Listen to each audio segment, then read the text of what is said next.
प्रधानमंत्री ने विकसित भारत 2047 युवाओं की आवाज पहल की शुरुआत की। कहा, यह भारत के लिए सही समय है। राजभवन में भी कार्यक्रम आयोजित। बोकारो के सोनाबाद में सरकार आपके द्वार कार्यक्रम में शामिल 168 करोड़ की योजनाओं का किया उद्घाटन और शिलान्यास। लाभुकों के बीच 322 करोड़ की परिसंपत्ति भी बांटी। ईडी ने मुख्यमंत्री हेमंत सोरेन को कल पेश होने के लिए एक बार फिर जारी किया समन। बाबूलाल मरांडी ने कहा, बिना देर किए ईडी के समक्ष हाजिर हो सीएम, नहीं तो सख्त कदम उठाए राज्यपाल। और सर्वोच्च न्यायालय ने जम्मू कश्मीर को विशेष दर्जा प्रदान करने वाले संविधान के अनुच्छेद 370 को निरस्त करने का केंद्र का फैसला रखा बरकरार।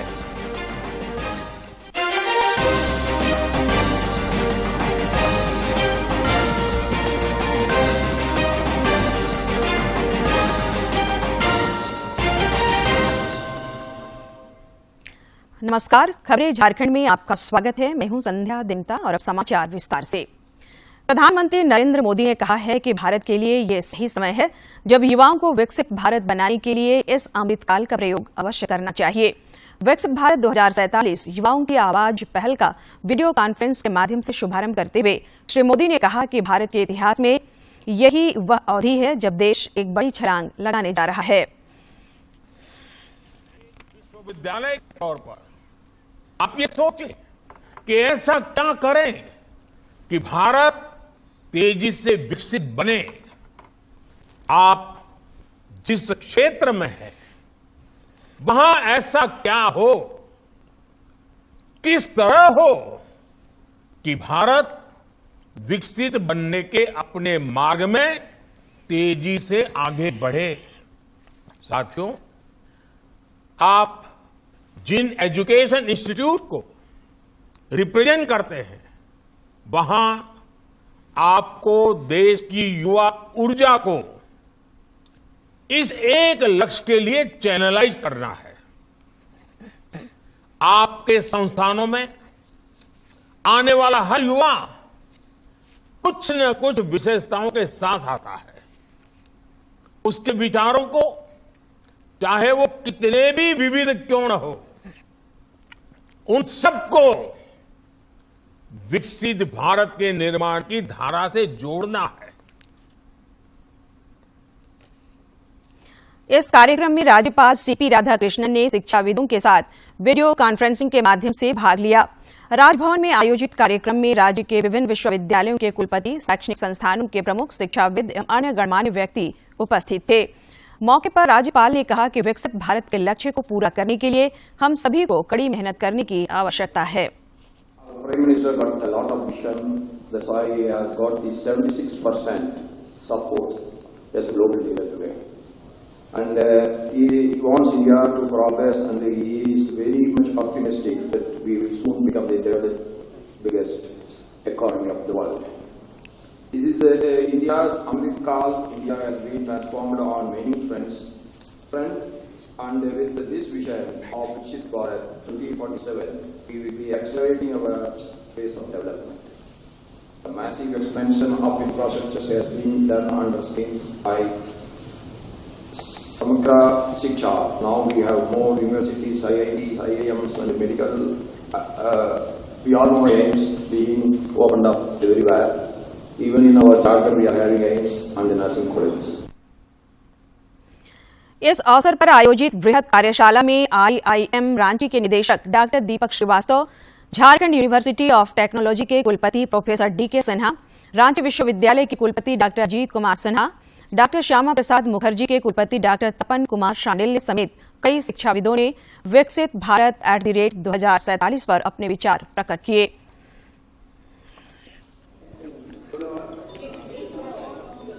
यह अवसर है कि विकसित भारत 2047 को लेकर एक फॉर्मल डिस्कशन की शुरुआत हुई है और देश के समस्त जो उच्च शिक्षण संस्थान हैं जिसमें आईआईटी, आईआईएम्स और विश्वविद्यालय हैं, उन सब में इस तरीके की चर्चा होने की योजना है। हमें अपनी इकोनॉमी को देखना होगा, हमें अपने इंफ्रास्ट्रक्चर को देखना होगा, हमें अपनी इंडस्ट्री को देखना होगा, हमें अपने वोकल फॉर लोकल को देखना होगा, हमें अपने कल्चर को देखना होगा, अपना रिलीजन से लेकर हमें अपने लैंग्वेज, हर चीज़ों को कंसिडर करना है।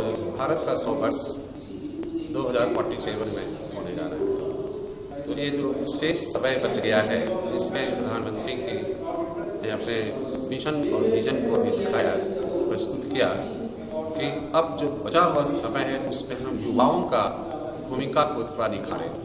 उसमें उन्होंने कई आयामों को जोड़ने का काम किया है, खास करके जो हमारे यूनिवर्सिटीज़ हैं, एजुकेशनल इंस्टीट्यूशन है, उसके साथ युवाओं का जो हम किस प्रकार से उसको जोड़ करके उसको डेवलप करेंगे, किस प्रकार से काम करेंगे जो उनको विकसित भारत करने में उनका महत्वपूर्ण योगदान होगा। मुख्यमंत्री हेमंत सोरेन आज बोकारो के चास प्रखंड स्थित सोनाबाद में आयोजित आपकी योजना आपकी सरकार आपके द्वार कार्यक्रम में शामिल हुए। इस अवसर पर मुख्यमंत्री ने जिले के विभिन्न विभागों के कुल 168 करोड़ रुपए की योजनाओं का उद्घाटन एवं शिलान्यास किया। इस दौरान उन्होंने लाभुकों के बीच करीब 322 करोड़ रुपए की परिसंपत्ति का वितरण किया। कार्यक्रम को संबोधित करते हुए मुख्यमंत्री ने कहा कि विगत 24 नवंबर से राज्य के गांवों में शिविर लग रहे हैं। शिविर में सभी विभागों का स्टॉल लगा हुआ है। सरकार बनने से पहले ही मैंने कहा था कि यदि सरकार बनेगी तो सरकार दिल्ली रांची से नहीं बल्कि गांव से चलेगा। आज यह सपना साकार हुआ। उन्होंने इस दौरान राज्य सरकार की उपलब्धियां भी गिनाई। इस राज्य की वक्त से वक्त हालत देखकर हम लोगों ने एक मजबूत राजनीतिक जंग लड़ी और 2019 में महागठबंधन की सरकार बनाई और आज उसका नतीजा है कि आज इस राज्य में बूढ़े बुजुर्गों को, इस राज्य में विधवा महिलाओं को, इस राज्य में विकलांगों को, इस राज्य में परित्याग महिलाओं को और आज इस राज्य में आने वाली पीढ़ी को सजाने संवारने वाली हमारी बच्चियों को, लगभग 8 लाख बच्चियों को हम लोगों ने सावित्रीबाई फुले योजना से जोड़ा है ताकि भविष्य में यह पढ़ाई छोड़ने की आवश्यकता न हो। प्रवर्तन निदेशालय ईडी ने जमीन खरीद बिक्री मामले में मुख्यमंत्री हेमंत सोरेन को छठा समन जारी किया है। श्री सोरेन को कल ईडी कार्यालय में पूछताछ के लिए बुलाया गया है। उनसे रांची के बड़गाई अंचल में करीब 9 एकड़ जमीन के संबंध में पूछताछ होगी। इससे पहले भी ईडी मुख्यमंत्री को 5 बार समन भेज चुका है, लेकिन वे पूछताछ के लिए उपस्थित नहीं हुए हैं। राजभवन मुख्यमंत्री हेमंत सोरेन से जुड़े लाभ के पद मामले में चुनाव आयोग की सिफारिश का मूल्यांकन कर रहा है। राज्यपाल ने कहा कि जिन लोगों ने गलत काम किया है उन्हें परिणाम भुगतना होगा। उन्होंने कांग्रेस सांसद धीरज साहू से जुड़े नकदी पर भी अपनी प्रतिक्रिया व्यक्त की। Done something wrong, those who found guilty, they have to face the consequences. Does it mean? Yes, that we are looking forward a clean, neat public life. That's what we are aiming. We are moving towards it. I am telling you that ED is giving the clues, so the IT is going. So when the ED and IT are taking action, it is not against the particular party or particular party observers. There are guilty people, and ED and IT are taking strong action against that. That's why this much is coming out nowadays. In the previous history has not shown. So the strong action PIL cash कांड मामले में आरोपी अमित अग्रवाल को 5 दिनों की पूछताछ के बाद रांची के सीबीआई कोर्ट में आज पेश किया गया, जहां से उन्हें न्यायिक हिरासत में बिरसा मुंडा कारागार भेज दिया गया है। आपको बता दें कि PIL कैश कांड मामले में सीबीआई 5 दिनों तक अमित अग्रवाल से पूछताछ की है। 1 अप्रैल 2022 को कोलकाता में अधिवक्ता राजीव कुमार को 50 लाख कैश के साथ कोलकाता से गिरफ्तार करने का षड्यंत्र अमित अग्रवाल ने रची थी। दरअसल अधिवक्ता राजीव कुमार झारखंड हाईकोर्ट में दाखिल अवैध खनन एवं मनी लॉन्ड्रिंग मामले में प्रार्थी की ओर से पैरवी कर रहे थे। ऐसे में पूरे PIL को प्रभावित करने और छवि धूमिल कराने की मंशा थी। सर्वोच्च न्यायालय ने ऐतिहासिक निर्णय में संविधान के अनुच्छेद 370 को निरस्त करने का केंद्र सरकार का फैसला बरकरार रखा है। इस अनुच्छेद के अंतर्गत पूर्ववर्ती जम्मू कश्मीर राज्य को विशेष दर्जा दिया गया था। केंद्र ने 2019 में अनुच्छेद 370 को निरस्त कर दिया था और राज्य को 2 भागों में विभाजित करके केंद्र शासित प्रदेश लद्दाख और जम्मू कश्मीर बना दिए थे।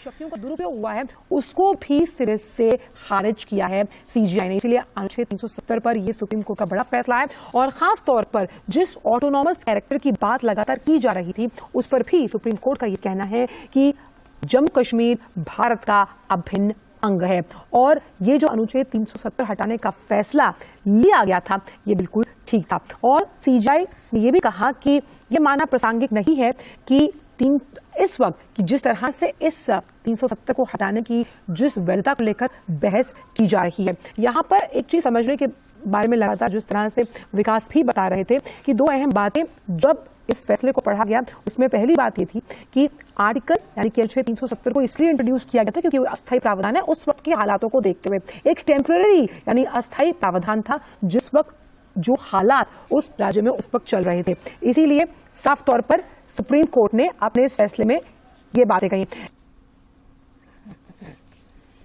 प्रधानमंत्री नरेंद्र मोदी ने न्यायालय के फैसले को ऐतिहासिक बताते हुए सोशल मीडिया पोस्ट पर कहा कि इससे जम्मू कश्मीर और लद्दाख की जनता के लिए आशा, प्रगति और एकता की घोषणा को पुनः बल मिला है।